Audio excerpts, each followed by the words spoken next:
need you more. Thank you, Jesus. More than yesterday, I need you more.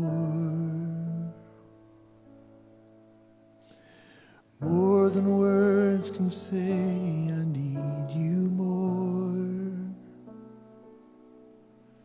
Than ever before, I need you more. I need you more. I need you more. More than yesterday, I need you more. More than words can say, I need you more.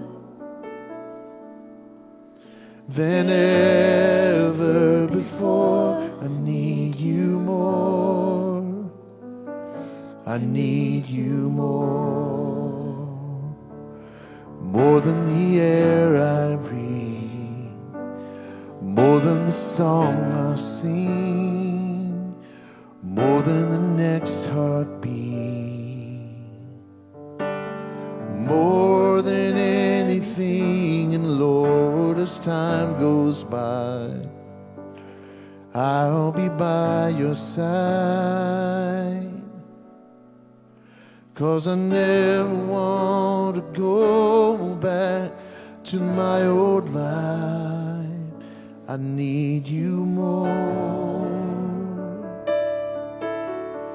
More than yesterday, I need you more.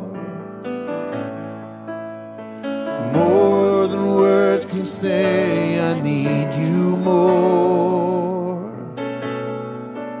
Than ever before, I need you more. I need you more. More than the air I breathe. Oh, more than the air I breathe. More than the song I sing. More than the next heartbeat. More than anything. And Lord, as time goes by, I'll be by your side. 'Cause I never want to go back to my old life. I never want to.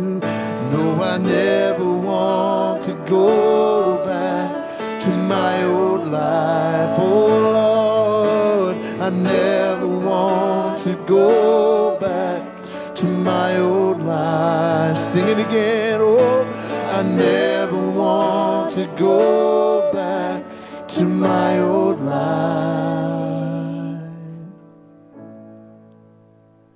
I need you more.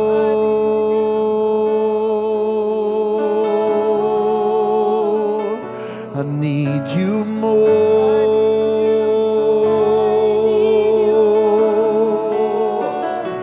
I need you more.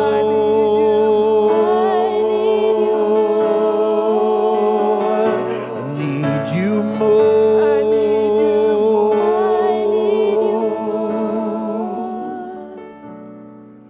Cause I never want to go back to my old life. I need you more. I'm caught up in your presence. Yes, Lord. We invite you, Lord. I just want to sit here at Thank you, your Jesus. feet. I'm caught up in this holy moment. I never want to leave. Oh, I'm not here for blessings. Oh, Jesus, you don't owe me anything more than anything that you can do. I just want you. Thank you, Jesus. I'm sorry I've just gone through the motions, I'm sorry. When I've just sang another song, take me back to where we started. I open up my heart to you. I'm sorry when I've come with my agenda. I'm sorry when I forgot that you're enough. Take me back to where we started. I open up my heart to you. I'm caught up in your presence. I just wanna sit here at your feet. I'm caught up in this holy moment. I never wanna leave. Oh, I'm not here for blessings. Jesus, you don't owe me anything more than anything that you can do. I just want you. I just want you. Nothing else, nothing else, nothing else will do. I just want you. Nothing else, nothing else, nothing else will do. I just want you. Nothing else, nothing else, nothing else will do. I just want you. Nothing else, nothing else, nothing else will do.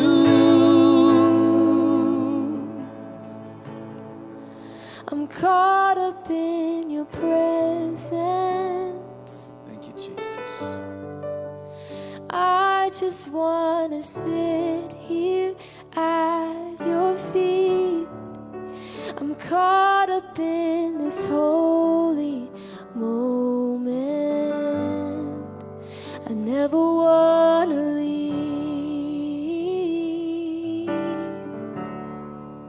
Oh, I'm not here for blessings.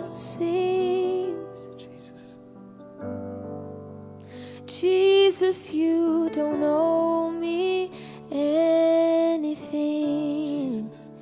more than anything that you can do. I just want you.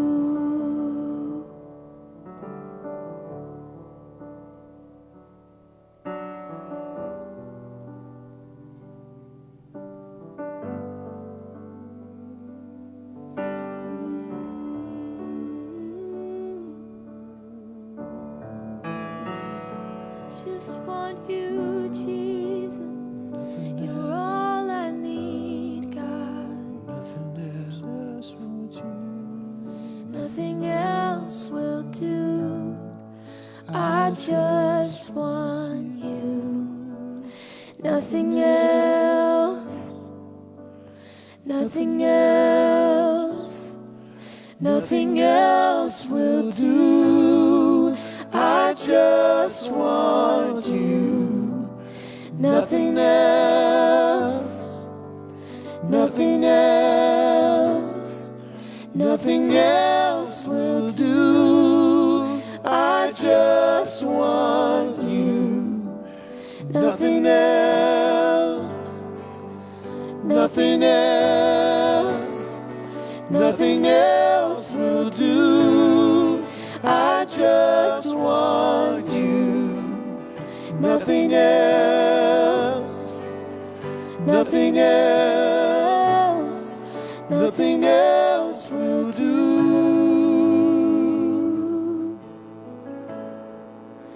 I'm caught up in your presence. I just want to sit here at your feet. I'm caught up in this holy moment. I never want to leave. Ooh, I'm not here for blessings. Jesus, you don't owe me anything more than anything that you can do. I just want you. Welcome to CR First NLR Online. We're excited that you've chosen to join us tonight. Tonight is our very first virtual Chip Night. We are so excited about it. And we also have an incredible testimony from a woman whose life has been completely transformed by her relationship with Jesus and by working this simple program. It's going to be a special night for sure. The last several weeks have been very difficult, to say the least. Our lives have been altered in such a way that if you're like me, you wonder if anything will return back to normal. In an effort to bring some normalcy in your life, we've continued to have CR Large Group. And I realize it's not quite the same as being in person, but it does provide us with a sense of community and it gives us some hope. However, one thing that's been missing has been open share groups. And we had our very first open share groups last week, and they turned out very well. This week, we're having 6 open share groups. So we'll have 3 men's and 3 women's groups. There will be the men's and women's addiction group, which is the chemical dependency groups, men's and women's codependency groups, and men's and women's mixed issues groups. So we've got something for pretty much everyone this week. If you haven't done so already, go to our Facebook page and register for one of those groups. It's very, very simple to do so, so go to our Facebook page today and get that done. All you've got to do is fill that out, and then your leader will get back in touch with you today, and they'll send you over all the instructions and a link to join the meeting. Now, the meetings start promptly at 8 p.m. You'll have about 15 to 20 minutes between large group and open share groups. So make sure that you join us on our open share groups. They'll be done by a program called Zoom. It's really effective, and I think you'll love being able to connect with everybody once again. Well, I hope you're ready for this because it's time for our very first virtual Chip Night. And here's how this is going to work. It's going to be a little bit different. I will say, is there anyone celebrating 30 days or 5 years, whatever the length of time is? And if you have that amount of time sober, what I want you to do is respond in the comments. Then I want everyone online to reply to the comments of those celebrating their milestones in recovery. Now, this is how that'll work.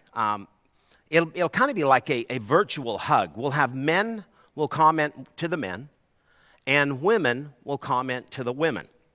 It'll be super encouraging for everyone. And by the way, you'll get your chips, the actual physical chips like these, the next time that we get back together in person. So, are you ready for Chip Night? All right, let's get ready to celebrate.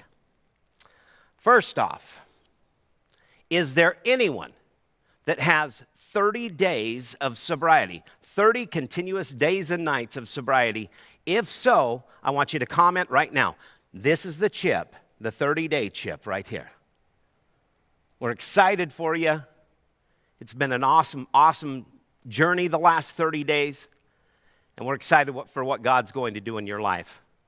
Is there anybody else that has 30 days. Make sure you comment.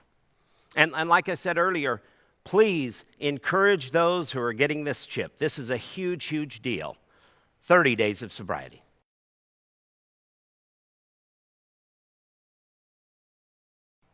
Next, is there anyone who has 60 days of sobriety? 60 days of sobriety, that's the green chip. If you have 60 days, we want to celebrate with you tonight. Make sure that you comment, and if it's a man, men comment to the men, women comment to the women. Let's encourage and let's celebrate what they're doing in their lives. This is exciting. I remember myself when I got 60 days of sobriety. I never thought I could do that. But I can tell you, you can do that one day at a time. 60 days of sobriety. Congratulations to each of you that got a 60-day chip.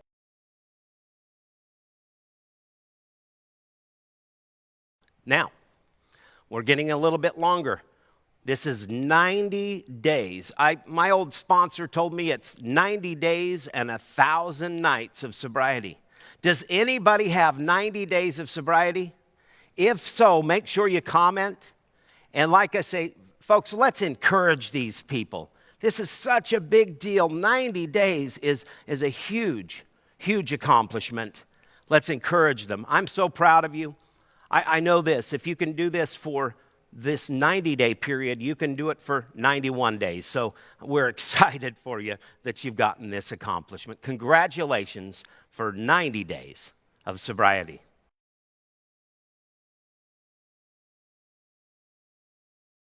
Boy, we're getting into some pretty serious time now, because does anybody have 6 months of sobriety? That's the yellow chip. 6 months of continuous sobriety in your area of recovery. Now remember, you can take these chips for any area of recovery. So if you've been working as a codependent on your codependency for 6 months, comment below, get a chip. If you have been you've been porn free for the last 6 months, we want you to celebrate. Get your 6-month chip. Comment below. If you are a shopper and you've cut up the credit cards and you've gone for a full 6 months with using those credit cards only for things that you can pay off that month, listen, get a chip. That's 6 months. Whatever your hurt, habit, or hang-up is, we want to celebrate with you. Congratulations on 6 months of sobriety.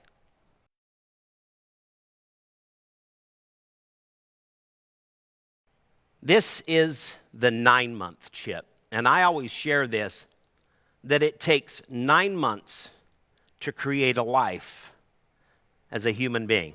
9 months to create a life. And it's really the same can be true in our sobrieties, because at 9 months, you're starting to have a little bit of clarity of thought. Your life is changing. In fact, relationships are probably starting to come back together again, because people really are starting to believe and trust in you. And if you have 9 months of sobriety, we are so excited. We want to celebrate with you here today. So will you please, if you've got 9 months, comment. Let us celebrate with you. And people, let's celebrate this huge accomplishment in so many people's lives. We're excited that you've taken this kind of a commitment. 9 months of sobriety. Congratulations.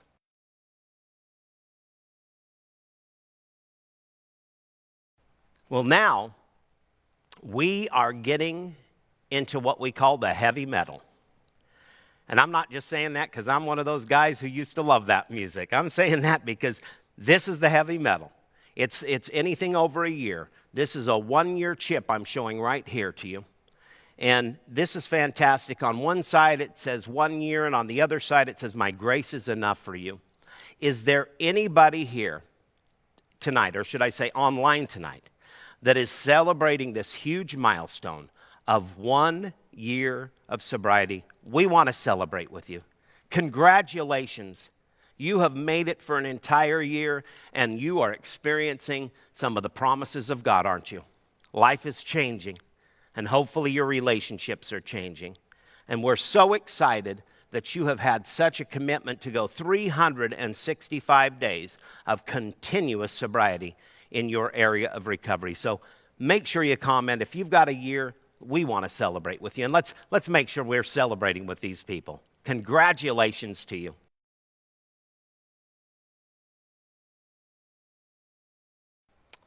The next chip is a powerful chip also. It's 18 months. If you have 18 months of sobriety, make sure you comment below. I want to share with you something that's interesting about those of us who have drugs or alcohol addictions in our past. It takes 18 to 24 months for your body to reset and to get back to normal. And that's just a medical truth. And so when you get to this point, you really do have clarity of thought. Your mind is really starting to come around.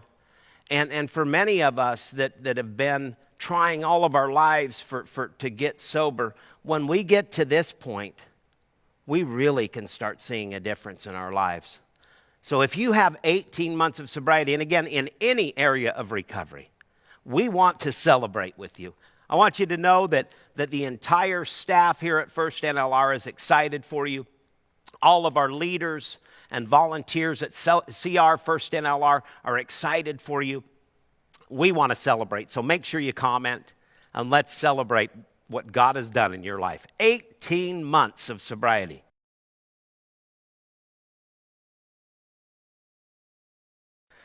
Now, we're getting up to the larger lengths of time. So if you have 2 to 5 years of sobriety, I want you to make sure that you comment right now. 2 to 5 years. Comment, what I want you to do is comment, and I want you to comment the length of time. You know, if you've got 2 years, put 2 years, 3 years, whatever it is. But share with us 2 to 5 years. Comment right now. That is a huge accomplishment. That really is something that to be very, very proud of. Now, I do want you to know, though, that how do you get 2 years? It happens one day at a time. So never feel like you're less than if you have less than a year or two. But we want to celebrate for you. 2 to 5 years. Get your chip. Go ahead and comment, and let's celebrate together.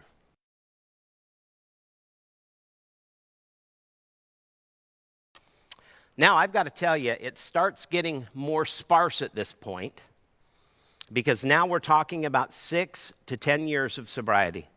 If you have 6 to 10 years of continuous sobriety, I want you to comment and get your chip. We are so excited for you. That's an amazing thing between 6 years and an entire decade of sobriety. We are so proud of you. And we look forward to that moment when you get to come back here to see our First NLR in person, and we can physically give you this chip. It's exciting, isn't it?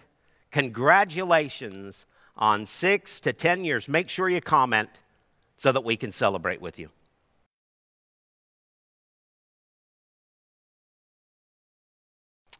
And now we are getting to, some significant time. 11 to 15 years. Anybody with 11 to 15 years, comment. Let us celebrate with you. What a huge milestone in your life. It was a couple years ago that I got my 15-year chip. It was such a huge deal. And we want to celebrate with you. So make sure you comment on that. 11 to 15 years. We are so excited for you. Make sure you give us an opportunity to celebrate with you. Congratulations on 11 to 15 years. Because we are getting into the big, big numbers. If you have 16 to 20 years of continuous sobriety, make sure you comment right now. Wow. 16 to 20 years. I got to tell you, I recently knew of a gentleman that had a total of 17 years, which, no, I'm not talking about myself. I'm talking about somebody else.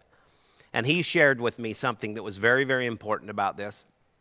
He said, each year that I get this chip, a new chip, I'm reminded, and I try to remind myself of what it was like on day one. And that's how you make these milestones in sobriety, is you never forget what it was like before, when you were in the middle of your stuff, when things were out of control in your life, and what it was like that first day, and now what it's like now. So we're excited for you. If you have 16 to 20 years, congratulations. We're so proud of you.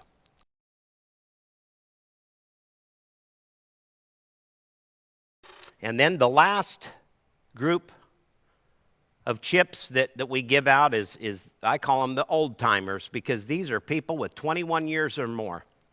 I have personal friends that have 43 and 44 years of sobriety. That's unbelievable. But if you've got 21 years or more, please comment. Let us know how many years you've got. We're just so excited for you. And here's something I want you to know.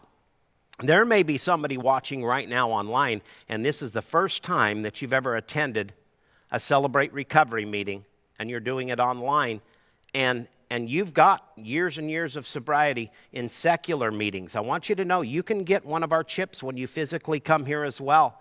We'd love you to come celebrate in person. What a huge accomplishment that is. And that's something I want every person that's watching tonight to know, is that if you're brand new to recovery or brand new to Celebrate Recovery, this is a place where you can find hope. We want to celebrate with you. But for those people who have 21 years or more, man, I'm tipping my hat to you. Congratulations. Huge accomplishment.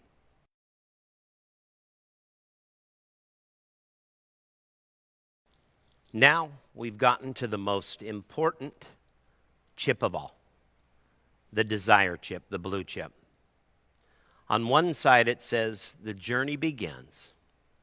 On the other side it says, my grace is enough for you.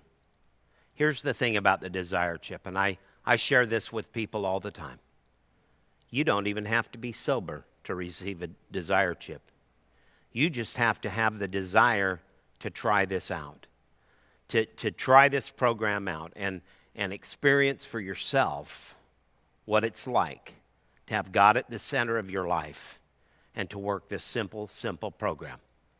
You'll soon learn that you have a forever family, and you have people in your life that love you and want to be there for you all along this journey. So if you have the desire to try this out, we want to give you your very first blue chip. Also, you might be wanting to start a new area of recovery. Maybe you're an alcoholic and you realize that you have a sex addiction and you want to get a blue chip. Please take one. Maybe you're a codependent and you realize that you really have an alcohol problem and you want to take a blue chip. Take one.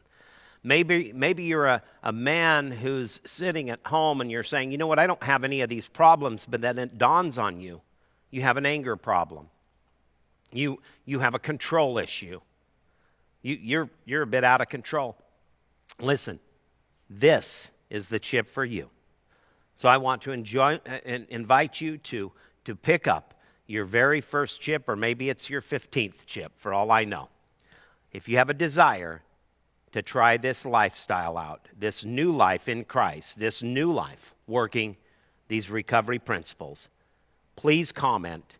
We want to celebrate with you.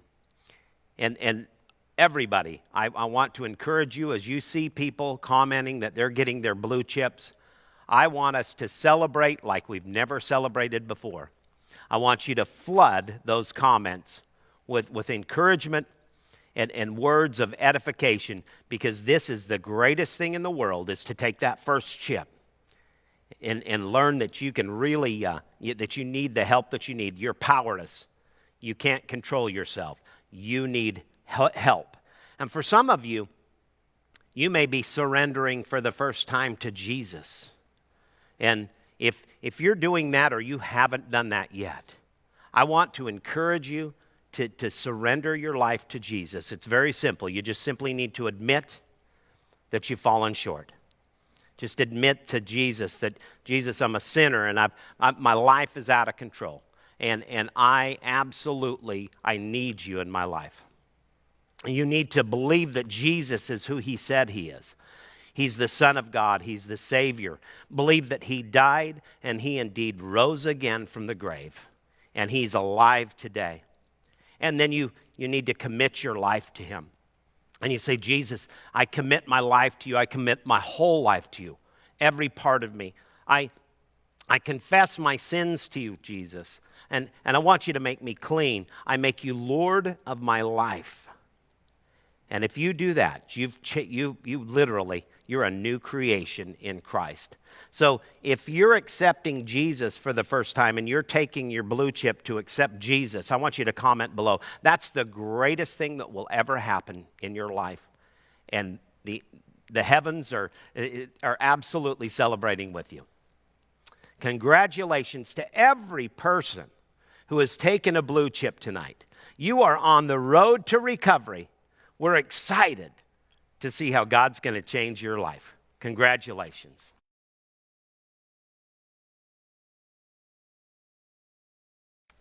Wow, that was awesome. Our very first virtual chip night. I want to congratulate every single person that got a chip. I'm so excited for you.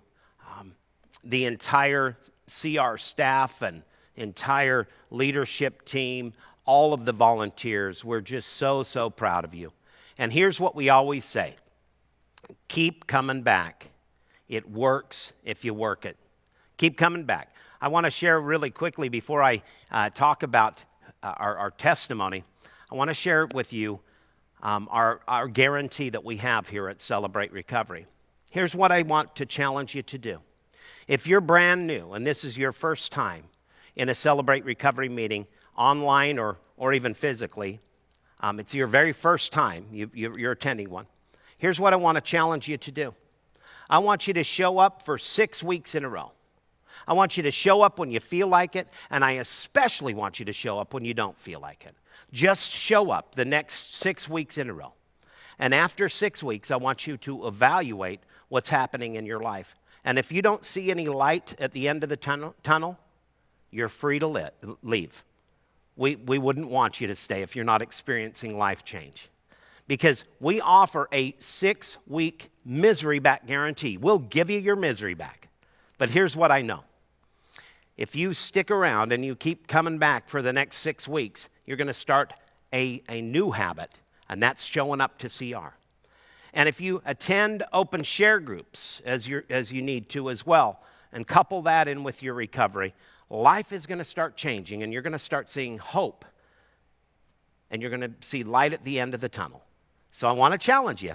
Take me up on our 6-week misery back guarantee. Well, as you watch tonight's testimony, I want you to do me a favor. I want you to make note of anything that you might relate to in the testimony. Even if you don't totally relate, find at least one nugget or two. And what's a nugget? Something that really stood out to you that you said, you know what? That was powerful. Or, wow, I have felt that way. Or, man, I've done that to someone else. Just something that sticks out that you can use later. And then here's the thing I want you to do is when you go into your open share groups later, I want you to share about what really impacted you. I met this young lady a little over 30 years ago. And I got to tell you, when I first met her, I was not very fond of her. And she was not fond of me either. Well, today she is somebody that I really, really admire. She's an amazing woman of God. So please help me welcome my friend, my ministry partner, and my wife, Marcia. Well, good evening, Forever family. My name is Marcia. I'm a follower of Christ, and I'm in recovery for alcohol, abuse, and low self-esteem. Hey, I was raised in Salt Lake City in a slightly upper middle-class home. I was the youngest of 3 children. I have an older brother and an older sister. My father owned his own business and was a great provider for our family. He spent a lot of time at work, and I don't recall seeing him much during the week except at breakfast each morning before he left for the day. I am my daddy's little girl, and growing up, I did anything I could to spend time with him. When he would work on weekend projects around the house, I would help. So as a result, I learned how to install lighting and hang sheetrock and paint, among other things. My dad also loved sports, and so I spent a lot of time with him at hockey games and basketball games and Golden Gloves boxing. So there's that. It seemed to me that my brother would accompany my dad on these events, but he never wanted to do any of these things with him, so Dad took me instead. Occasionally on a Saturday or a Sunday afternoon, my dad would say, "Let's go shopping." We would dress up because he said you get better service when you look your best, and then we'd go to the mall. He would introduce me to everyone as his baby, and he still does, by the way, and he made me feel very special. While growing up, I worked at the shop for my dad. When I was younger, I would clean or take inventory, put away supply orders. When he ran errands, I went with him. And as I got older, I worked there full-time during my summer break from school. Even before I had a driver's license, I would train his new employees and instruct them on where all of his suppliers or customers were located. And my dad taught me skills and work ethic that have benefited me my entire life. My mother stayed at home with me for the first few years, then went to work for my dad part-time when I started school. A few years later, she went back to school to get her degree, and I became very self-sufficient at that time and took care of myself a lot. We were the first house on our block to get a microwave oven, and so I made my own dinner most of the time. It felt like my mom studied all the time. I felt more neglected by her than I did my dad because she was at home, and I just wasn't allowed to speak to her unless she got up from her books. She became very unapproachable, and I grew fiercely independent. I lived in a great neighborhood with a lot of other children, and we were all basically good kids and grew up very close together. I remember leaving the house in the morning and riding my bicycle for miles all day, just making sure I was home when the street lights came on. We lived on a dead-end street, and on the first day of summer break every year, all of us kids would join together to break out the street light on the corner. Not only was it kind of the symbolic end to curfews, but it made hide and go seek a whole lot more challenging. My sister is 8 years older than I am, and we have never been very close. She seemed to be jealous of me from my birth, and it has not improved much during our lives.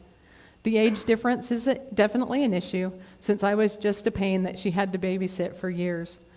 There have been a few seasons where we were closer than others, but they seldom lasted long. My brother and I, however, grew up very close. We had a lot more in common, as I was somewhat of a tomboy. When playing with the neighbor kids, I would always wanted to be involved in whatever it was my brother was doing. And that's where I first developed some of my codependency traits. As my brother entered his teen years, he started to experiment with drugs and alcohol. I would wait up for him on Friday or Saturday nights and often help him get into the house without waking our parents. I also started to experiment a little, but I was 5 years younger than him. I believe I was 10 when I first tried marijuana. My home was divided when it came to religion. My mother took us to church every Sunday, but my father would never go. It was not a Christian church, and it also had no impact on our family the rest of the week. I would usually try to negotiate my way out of going by volunteering to help my dad with more projects. It seldom worked. As a teenager, I was insecure and had a poor self-image. I didn't have the musical talents of my brother. I didn't possess the physical abilities of an athlete. I didn't particularly care for school. I was a decent student, but not exceptional like my sister. I never seemed to really find my place, which led me to get involved with a group of friends that I should have avoided. One of them was my age, but most of them were older by a few years. One weekend, a few days after my 13th birthday, they invited me to a movie, and my parents allowed me to go.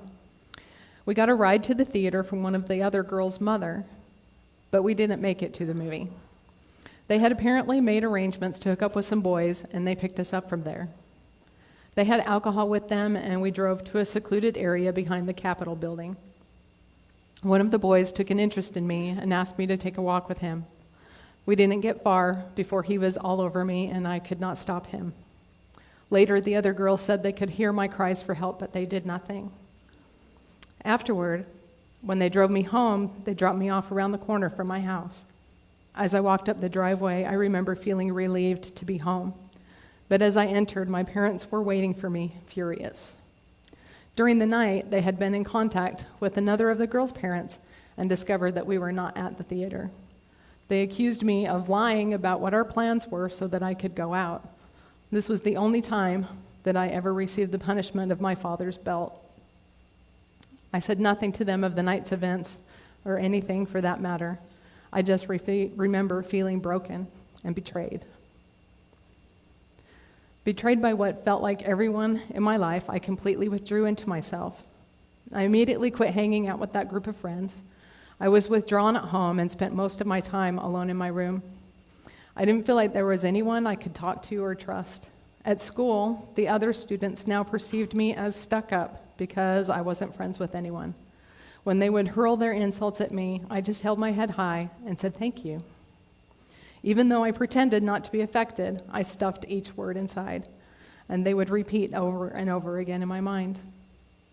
I started building walls around myself that were thick and strong as I attempted to isolate myself from all the hurt.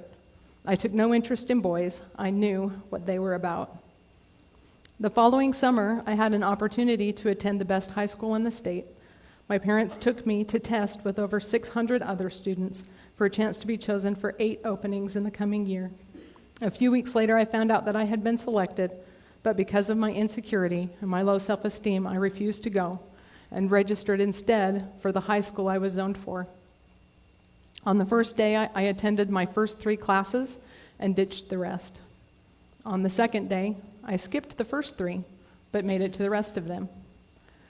For the rest of that year, I do not recall ever attending all of my classes on the same day. By spring, I was put on probation and ordered to report to juvenile court for truancy.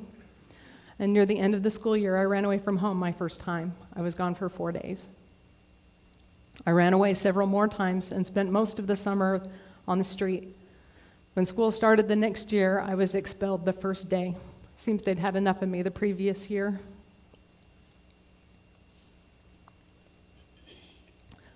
I was kicked out of all 3 schools I attended that year, and despite obvious improvements and good grades. Being kicked out of school solidified my feelings of not being wanted, so again, I ran. Living on the street, I was subjected to unspeakable horrors, including escaping from nearly being trafficked in Las Vegas. I didn't believe I was worth anything more than that. I was used goods, and I was getting what I deserved. Because I had violated my probation when I ran away, I was picked up and sent to juvenile detention for nearly a month. While there, they tested me with every intelligence or IQ test you could think of, and because of the results of my scores showed I was scoring at college levels, they determined it would be useless to try and send me back to high school. So at 16, I started cosmetology school. I felt like things were starting to go well for me. I loved school, and I made a few friends. After a year, I graduated and started working full-time in a salon. And about that time, I met someone and we started dating. After just a few months, I discovered I was pregnant. After I told him, he started avoiding me and taking my calls. Then I discovered that he was moving out of state to get away from the responsibility. Once again, I had to face my feelings of unworthiness and rejection. The decision on whether to keep my child was not an easy one, but I have never regretted keeping my son. My parents were a great support to me during that time. Living with my dad, I was able to stay at home with my son for nearly a year before getting a job. A few years later, I started a new job and met the man that would become my first husband. While I had been an occasional drinker, it was at this time I would start drinking and using drugs regularly, since he was a habitual user. When he changed jobs, he met and we became friends with another couple. We spent most weekends together playing cards and drinking. When they had an opportunity to move to Las Vegas for a career, we followed them about a month later. Career-wise, the move was the best thing we all could have done. Relationship-wise, It was a disaster. I soon discovered that my husband was not only an alcoholic addict, but he was also addicted to pornography. He would frequently choose pornography over me and tell me that it was because I wasn't enough. He was also verbally and emotionally abusive to me and my son. And when the abuse became physical, I filed for a restraining order and a divorce. The friends that we had moved with there were supportive of me as I went through my divorce, and we became even closer. It was about a year later that I was able to support him as he also went through a divorce. And it didn't take long for Layne and I to move from friendship to dating. We partied and went to the bar nearly every night. During this time, my alcohol addiction really accelerated. And at the end of a crazy drunken evening, I was arrested on a domestic charge. In an attempt to salvage the relationship, Layne and I agreed that we would quit drinking. So I quit. He did not. He would lie and sneak around in order to drink, and I felt like he was cheating on me, but I knew her name, and it was alcohol. I had remained sober for just over 2 years when we got married. I'm not sure why he asked or why I said yes. A few months later, we went on our honeymoon, which was a nightmare. Layne was sneaking around the resort for a couple of days when I finally told him to bring me whatever it was that he was drinking. So we drank for the next 3 days of the trip. That was not the right decision. I wanted nothing more than to get an early flight home and leave him behind with no money or passport. I did recognize once again that alcohol was not for me, so I have not drank since the day we came home, October 11th, 2001.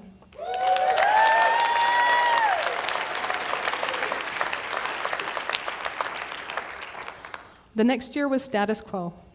Me sober but feeling trapped as Layne's addiction progressed. As Christmas approached, everything got worse. It seemed to happen every year. But then the phone call came.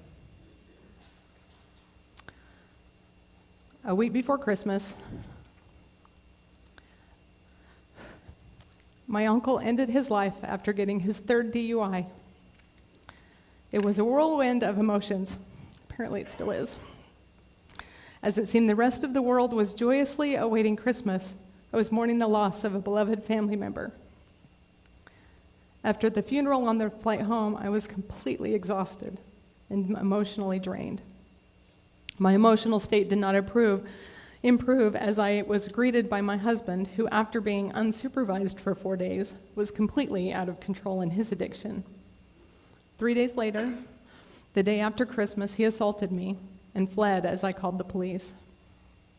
I hit my knees, and sobbing, I cried out to God. I didn't even know if I believed there was a God, but I asked him if he was there and saw me and needed his help. Layne came home after I had gone to sleep. A week later, he repeated the offense. This time, he was apprehended in the parking lot, and I was able to get an immediate restraining order. Again, I cried out to God, but this time I said, if you are there, I obviously don't matter to you. I asked for help, and this is what I get for it. I'm not sure if someone knows when they're about to have a nervous breakdown, but if they do, I felt like that. This was my bottom, and I have never felt worse. I couldn't think, and I didn't know what to do when Layne's sister called and convinced me to stay in the apartment, even if temporarily.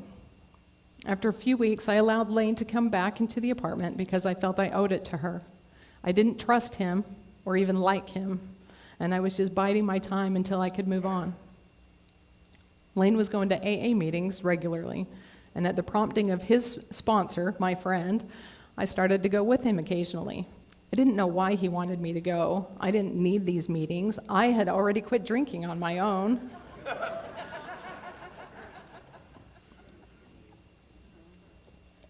My favorite meeting was a speaker meeting we attended at a big church, and when Easter came, we decided to attend service there. I didn't know what I was expecting, but I know I hadn't expected to meet Jesus. We started attending services regularly and even went to a Sunday school class where I learned what would become my life verse.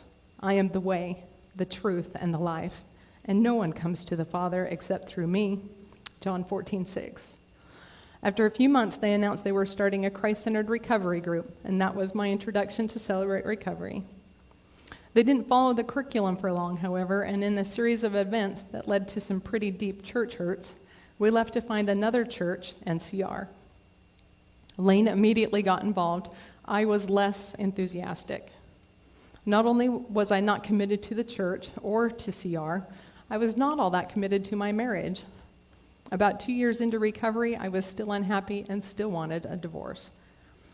I went to a CR leadership Christmas party with Layne, and I was incredibly self-conscious and uncomfortable since I didn't really know anyone. But of course, they all knew who I was and kept talking to me about how much they liked Layne.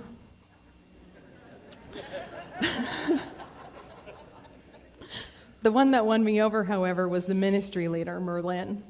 She handed me a small gift she had purchased just for me, leaned in close and whispered to me, "Thank you for allowing us to get to know your husband." I cannot remember what the gift was. The significance was that she saw me, and even though she didn't know me, she demonstrated that I had value. After that, I started attending CR, and I joined a step study. It was definitely the most powerful growth journey I had ever been on. In step study, everybody kept talking about the dreaded fourth step. I thought, what's so bad about this, listing all this junk on a piece of paper? It replays over in my mind daily anyway. But when I saw the fifth step, I thought, no way. I am not telling anyone that stuff. James 5:16 says, "Therefore, confess your sins to each other and pray for each other so that you may be healed. If I confess to God, I'm forgiven. But if I confess to someone else, I'm healed." And that's what I needed more than anything. And I started to heal from the wreckage of my past, both what was done to me and what I had done to others. My marriage improved. Most importantly, my relationship with Jesus flourished. My dad had taught me to be independent, to rely only on myself. But my father taught me to be dependent on him, and that felt better than I ever could have expected.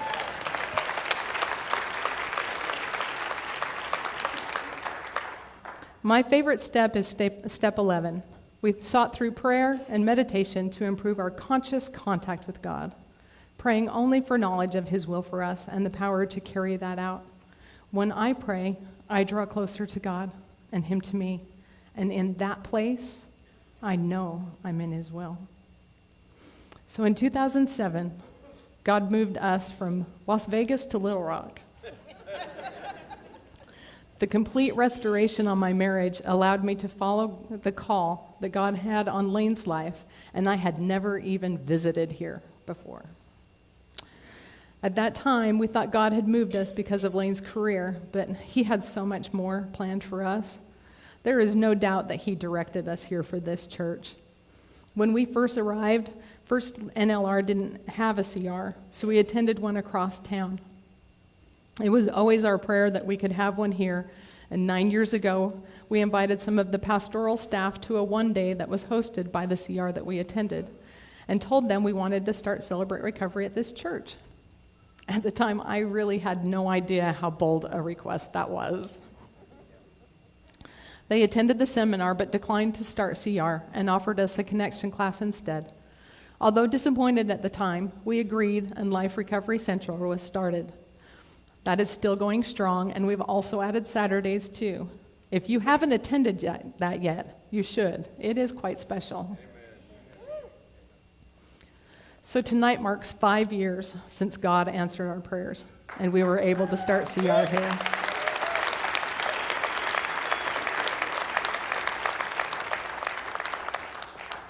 Some of you may have noticed a shift in my story as I went from I to we. Because of God's grace, our marriage that was dead has been made alive. We are united in God's call on our lives. And through this ministry, God has continued to mold and shape me into who I was originally created to be.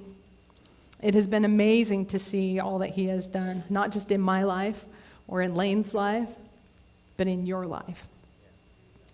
God is doing miracles in this place. Look around you. You have a front row seat. What Jesus has taught me through CR more than anything else is forgiveness. I have been able to forgive my abusers, my abandoners, my husband, and myself. I am able to forgive quickly and completely. And many times someone will apologize or make amends to me for something that I cannot even recall the offense because God has completely removed it. Resentment is like wearing a chain that keeps me bound to the pain. Forgiveness is the key that will release me. I don't forgive because they deserve it. I forgive because I do.